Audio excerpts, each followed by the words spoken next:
Christmas is a time of year that can bring a lot of pressure, especially if you're a perfectionist. On top of the external pressure from everyone else in society, there's so much pressure we're adding onto ourselves.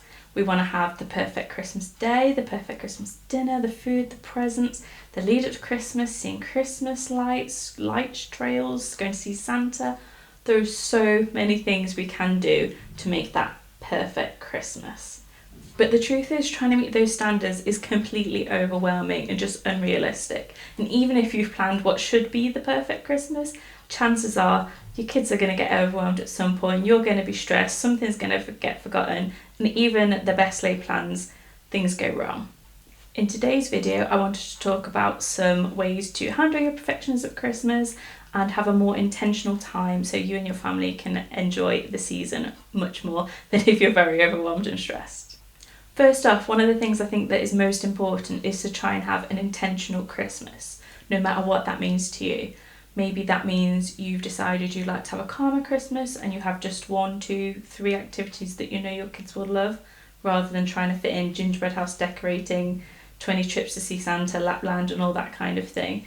I know for us, our aim for this Christmas is to have a peaceful, calm Christmas, and especially one of my kids would be completely overwhelmed if I tried to book in all these different activities.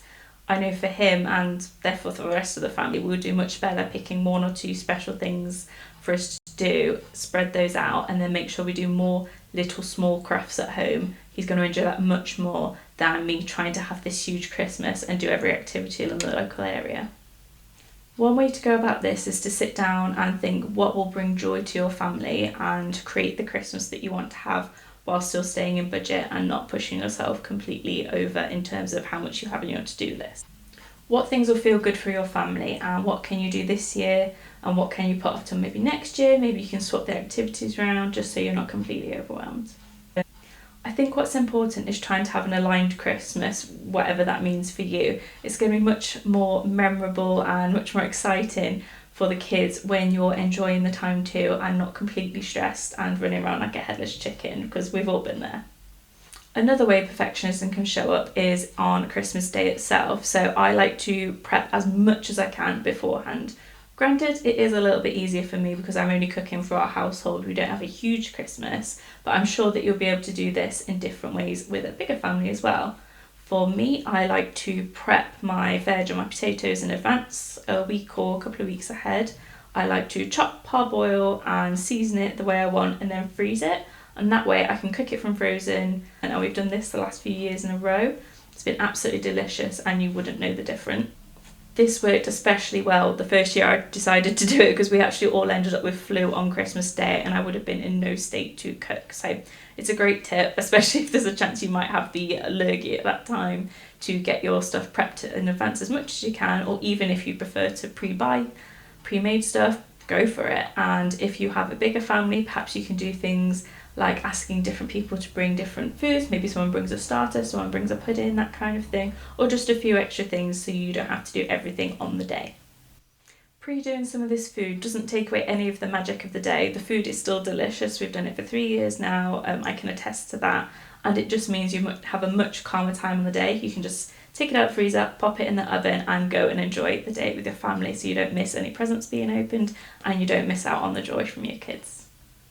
A few other ways to lower the pressure can be to just make sure not everything has to look perfect. Lower your standards just a little bit. Doesn't mean that you have to give horrible things. An example is I used to love to try and make my presents look absolutely beautiful with matching ribbon, paper tags, everything. I'd make these really elaborate bows, and then by the time we get the present to family, they'd all be completely squashed and it wouldn't look anything like I planned. So this year I've bought some nice rolls of wrapping paper and I'm just going with those. And I've even bought adhesive stick-on labels because the beautiful ones that I used to make or buy would always fall off and get lost, and it just ended up being more chaos. Sharing the load at Christmas can be a great way to take the edge off your perfectionism. And I know it's not always easy being a mum who takes care of the family, and if you're the default mum, you do end up being in charge of a lot of the things, making sure you go to nativities, getting all the presents, that kind of thing. But if you're able to sit down with your partner and write down everything, brain dump everything out you need to do, and then be able to assign different jobs to both of you, that really does help. And I know not everyone's lucky enough to have a partner that supports them in that way, but I definitely recommend trying to do that with someone in your life, be that your parents, a sibling, maybe local friends. You can meet up, one of you organises one Christmas activity, one organises another. Just try and share the load with other people so it's not just all on you.